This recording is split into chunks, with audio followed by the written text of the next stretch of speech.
Oui, salut tout le monde, Stéphane pour ici Trapp. Alors à l'écran, deux jeunes étudiantes.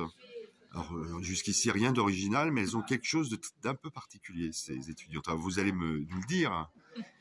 Vous êtes franco-iranienne et vous vous engagez pour la cause des femmes ou la cause de l'Iran en fait.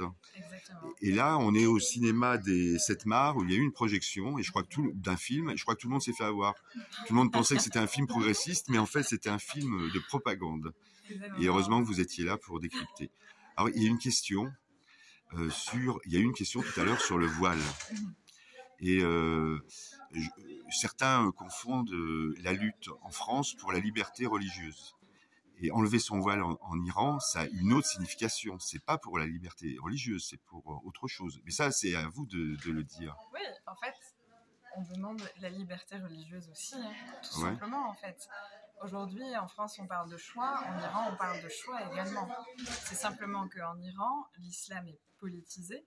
Donc, en fait, on combat l'instrumentalisation de la religion par les pouvoirs politiques pour contrôler la population et imposer et de faire de la religion quelque chose qui relève du domaine public et politique, alors que, essentiellement, par définition, ce n'est pas le cas. D'accord. Alors, vous avez des... Alors, je vais reculer un peu.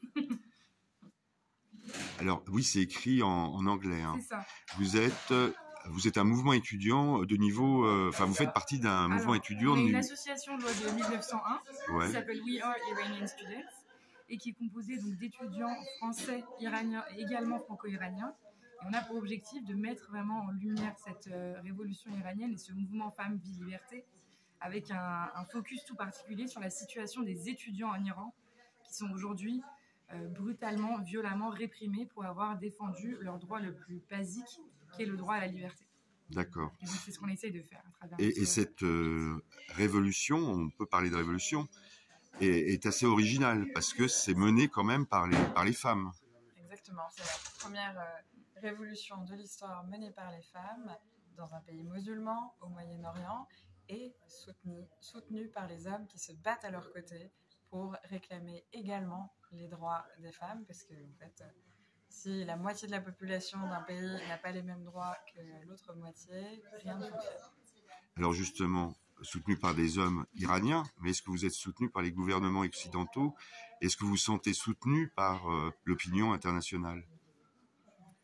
C'est un sujet très difficile à aborder.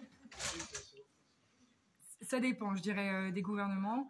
Il y en a qui sont déjà de base beaucoup plus impliqués sur la cause féminine et la défense des causes féminines, par exemple comme les pays du nord de l'Europe, qui eux s'en sont emparés très vite et ont très vite défendu la cause féminine.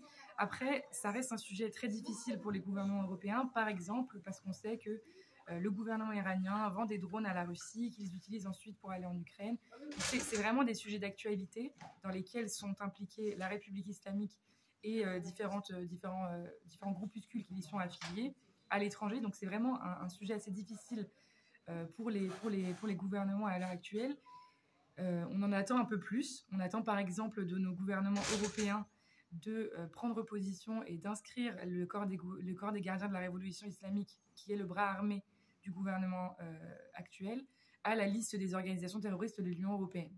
Ce serait un premier pas, ce serait un très très grand pas. Et ça, on est encore en train de se battre pour ça. On ne l'a pas encore obtenu.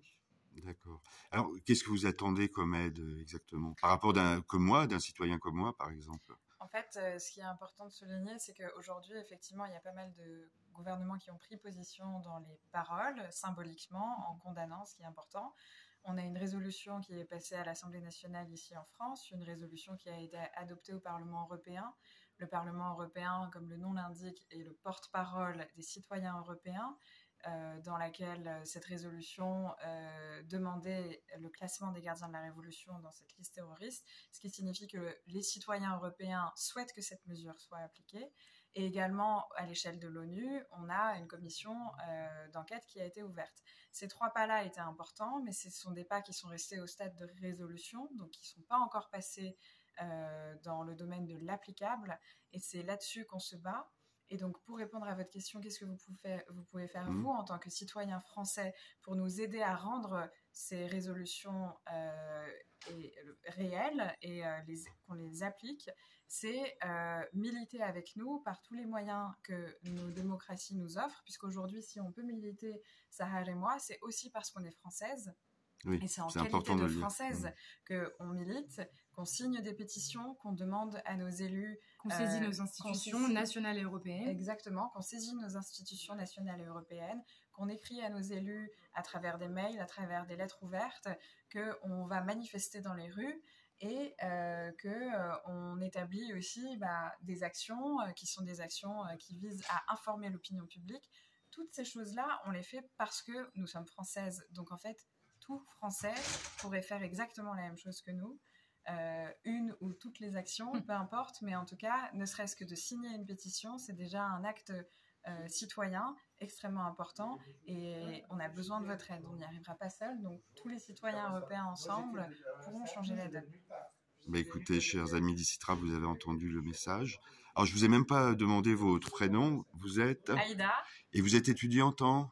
Je suis architecte et doctorante en architecture, étudiante en architecture. Et vous? Et Sahar, doctorante en bioinformatique. D'accord. Merci infiniment, Merci Aïda et Sarah, Merci, d'avoir répondu les aux amis questions. de Trappes. Femme, vie, liberté.